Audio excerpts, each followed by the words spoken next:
On m'a posé la question, j'ai un lumbago chronique depuis 6 mois, combien de temps ça va prendre pour guérir? J'ai envie de dire perdu, ça marche pas du tout comme ça. Donc on va essayer de revenir sur les définitions. Donc quand on se fait mal au dos, c'est aigu. C'est aigu et ça va durer 4 semaines. Donc en 4 semaines, normalement, si on se fait mal quelque part, peu importe la blessure, là on parle de lumbago, donc c'est le dos, en 4 semaines, je suis censé quasiment avoir tout récupéré. Voilà. Il faut tout récupérer en 6 semaines, en 8 semaines si tu prends ton temps.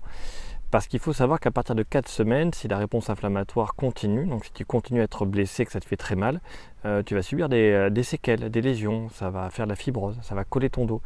Et à partir de 4 semaines, la perte de force musculaire va être très importante. Donc ça va être dur à pouvoir bosser ce truc-là. Donc lumbago aigu, on se fait mal. Voilà, il faut le solutionner à partir de 4 semaines. Si on n'y arrive pas et qu'on a encore mal passé 4 semaines, que c'est toujours inflammatoire, on passe en subaigu jusqu'à 3 mois. Passé 3 mois, on a beaucoup de séquelles, beaucoup de sclérose, beaucoup de fibrose. Et à 3 mois, on passe au stade chronique. Voilà. Donc quand on arrive au stade chronique, si tu n'as pris que des médicaments, dis-toi que ça va durer très longtemps et que ça ne marchera pas. Il faut faire autre chose, il faut faire des trucs que tu n'as pas fait. Donc là, si tu es au stade chronique, c'est que tu as raté des étapes dans la rééducation. Peut-être que les médicaments ça ne suffisait pas et qu'il fallait faire de la rééducation, certains types d'exercices. En tout cas, aujourd'hui, ce qui est sûr, c'est que tu vas accumuler des séquelles et qui vont te faire mal au quotidien. Et que malheureusement, il n'y a qu'un seul truc qui permet vraiment de récupérer des séquelles, c'est retrouver la fonction que tu pouvais avoir avant.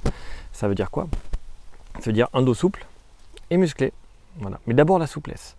Dès qu'on est en chronique, les gens qui ont mal en chronique, en fait, la fibrose, l'inflammation va fibroser, ça va tout enraidir et l'absence de souplesse va provoquer d'énormes douleurs. Imagine que tes muscles, c'est comme un moteur, et c'est comme si tu roulais en voiture avec le frein à main à bloc.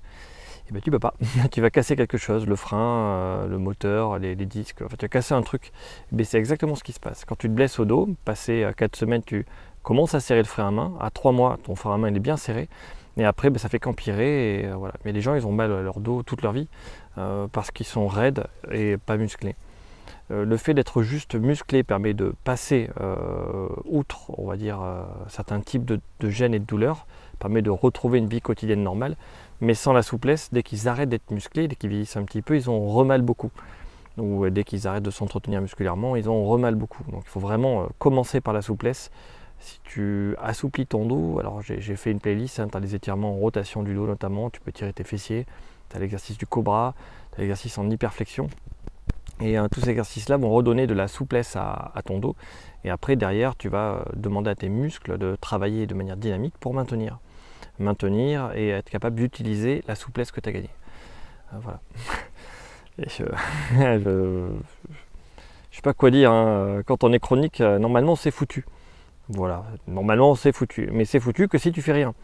Voilà. Si tu fais de la rééducation, normalement, tu peux tout récupérer comme avant sans problème. Donc, faut commencer. Fais l'étirement du dos en rotation déjà, tu vois, ça va aller mieux.